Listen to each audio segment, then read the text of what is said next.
নমস্কাৰ জয় শ্ৰীৰাম জয় হিন্দুৰাজ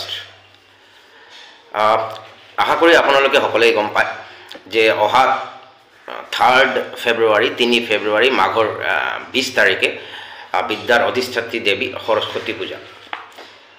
তো এতিয়া কথা হ'ল সমগ্ৰ ভাৰততে এই পূজা অনুষ্ঠিত হয়, বিশেষত স্কুলসমূহত। কিন্তু দেখা গৈছে যে কিছুমান স্কুলসমূহত স্পেচিয়েলি গজাল বাবাৰ অনুগামী খ্ৰীষ্টান মিছনাৰী স্কুলসমূহত, গজাল বাবা কওঁতে মই যীশুখ্ৰীষ্টক বুজাইছোঁ, গজাল বাবাৰ অনুগামী কিছুমান স্কুলসমূহত এই সৰস্বতী পূজা নাপাতে।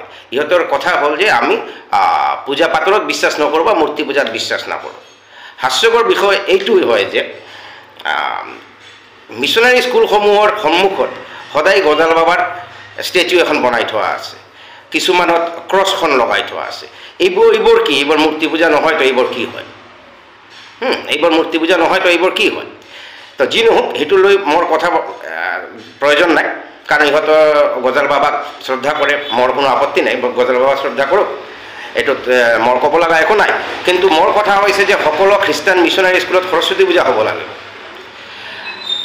মই সনাতনী জাগ্ৰত প্ৰহৰীৰ তৰফৰ পৰা কৈছোঁ, আমাৰ সকলোৰে উদ্দেশ্য এটাই যে সকলোতে সৰস্বতী পূজা হ'ব লাগিব। এইটোৰ কাৰণ হ'ল এইখন ভাৰতবৰ্ষ সনাতন ধৰ্মীয় দেশ। কিছুমানৰ কাৰণে এইটো ছেকুলাৰ দেশ হ'ব পাৰে। ছেকুলাৰ যদি দেশ হয় তেনেহ'লে আৰ্টিকল 51A ইহঁতে উলংঘা কৰি আছে। খ্ৰীষ্টান ধৰ্মীয় স্কুলসমূহে, মিছনাৰী স্কুলসমূহে ইয়াক উলংঘা কৰি আছে। ঠিক আছে, এতিয়া আহোঁ পূজাৰ কথা। পূজাখিনি কৰিবই লাগিব, কাৰণ 95 to 96% ষ্টুডেণ্টছটো আমাৰ হিন্দু সমুদায়। ইহঁতে ব্ৰেইন ৱাছ কৰাৰ বেলেগ কোনো ৰাস্তা নাপায়, সৰস্বতী পূজা বন্ধ কৰাৰ এটা প্ৰপেগাণ্ডা চলাই আছে যে আমি মূৰ্তি পূজা বিশ্বাস নকৰোঁ বা আমাৰ এইখনত হেৰি নাই। তো এইবোৰ নচলিব। আমি ৰীতিমতো সকিয়নি দিছোঁ গোটেইকেইটা খ্ৰীষ্টান মিছনাৰী স্কুলক, যাতে আমাৰ তাতে কোনো ধৰণৰ কমপ্লেইন নাহে, সনাতনী জাগ্ৰত প্ৰহৰীৰ ওচৰত কোনো ধৰণৰ কমপ্লেইন নাহে। নহ'লে আমি কিন্তু বিহিত ব্যৱস্থা ল'ম, আপোনাৰ স্কুলসমূহৰ বিৰুদ্ধত বিহিত ব্যৱস্থা ল'ম। আপোনালোকে সংবিধান অমান্য কৰিছে, আৰ্টিকল 51 উলংঘা কৰিছে। আৰু দেখা গৈছে যে কিছুমান ক্ষেত্ৰত স্কুলসমূহে ৰামৰ নাম ক'লে বা ফুট লগালে বা এনেকুৱা ৰক্ষা কৱচ লগালেও প্ৰব্লেম কৰি আছে, মানুহক অপমান কৰি আছে বা আমাৰ সনাতন ধৰ্মীক অপমান কৰি আছে। ইহঁতক মই সকিয়নি দিলোঁ, একদম সকিয়নি দিলোঁ যে আপোনালোকে এইবোৰ বন্ধ কৰক, একদম বন্ধ কৰক। সৰস্বতী পূজা আপোনালোকৰ পাতিবই লাগিব। এইটো আপোনাৰ আস্থালৈ কথা নাই, এইটো ভাৰতবৰ্ষ হয়, এইটো আপোনাৰ আস্থা। আপুনি ইটালীত যাইগৈ কৰক, কোনো প্ৰব্লেম নাই। এইখন সনাতন ধৰ্মীয় দেশ আৰু আমাৰ সৰস্বতী পূজা কৰিবই লাগিব, বিদ্যাৰ অধিষ্ঠাত্ৰী দেৱীৰ পূজা কৰিবই লাগিব। নহ'লে আমি আপোনালোকৰ ওপৰত বিহিত ব্যৱস্থা ল'ম। আৰু বহুকেইটা কমপ্লেইন আছে, বহুকেইটা কমপ্লেইন আমাৰ তাত অলৰেডি আছে। আমি দৰকাৰ হ'লে আইনৰ দ্বাৰস্থ হ'ম। আমাক হেৰি নল'ব, একদম চিৰিয়াছলি ল'ব। আমাক চিৰিয়াছলি ল'বই লাগিব। চিৰিয়াছলি নল'লে কিন্তু আপোনালোকৰ অসুবিধা হ'ব। আৰু গাৰ্জিয়ানসমূহক কৈছোঁ যে আপোনালোকে মা দেউতা ঘৰত পেৰেণ্টছ থকা অৱস্থাতো আপোনালোকে ল'ৰা ছোৱালীক খ্ৰীষ্টান মিছনাৰী স্কুলত পঠায়। আপোনাৰ এজন মাদাৰক কৈছোঁ, এজন মাক কৈছোঁ যে আপুনি জানেনে আপোনাৰ হাজবেণ্ডৰ বাহিৰেও আপোনাৰ ল'ৰা ছোৱালীয়ে আৰু এজনক ফাদাৰ কয়। আপোনাৰ বস্তুটো ভাল লাগে জানো? বিশ্বাস কৰক, কোনোদিন অধিকাৰ সাব্যস্ত কৰোঁতে ঘৰতে নাহিলেই হ'ল। যদি এনেকুৱা হয় তো আপোনালোকে ক'ত যাব, কি কৰিব?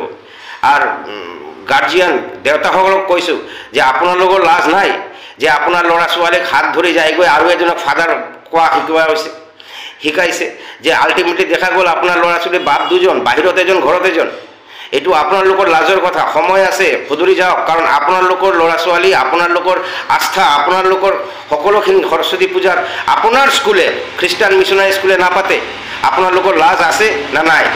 আপোনালোকৰ যদি অলপ লাজ আছে আমাক ইনফৰ্ম কৰক, কোনখন স্কুলে সৰস্বতী পূজা নাপাতে, কোনখন স্কুলে আমাৰ সনাতন ধৰ্মীয় ভগৱানক অপমান কৰে, আমাক ইনফৰ্ম কৰক। আমি নাম্বাৰ দি আছোঁ, নাম্বাৰ লিখক আপোনালোকে 7638845925। আকৌ ৰিপিট কৰি দিছোঁ, 7638845925। আৰু এটা নাম্বাৰ হওক 6003459732 600345 59732 আমাৰ তাতে ফোন কৰক, হোৱাটছএপ কৰক, কৰি জনাওক যে ক'ত সৰস্বতী পূজা হোৱা নাই বা ক'ত কোনখন মিছনাৰী স্কুলত আমাৰ দেৱ দেৱীৰ অপমান কৰা হৈছে। আপোনালোকে বিশ্বাস ৰাখক, আমি বিহিত ব্যৱস্থা ল'ম।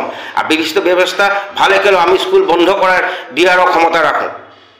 সেইখিনি কথা আমি আপোনাক জনালোঁ।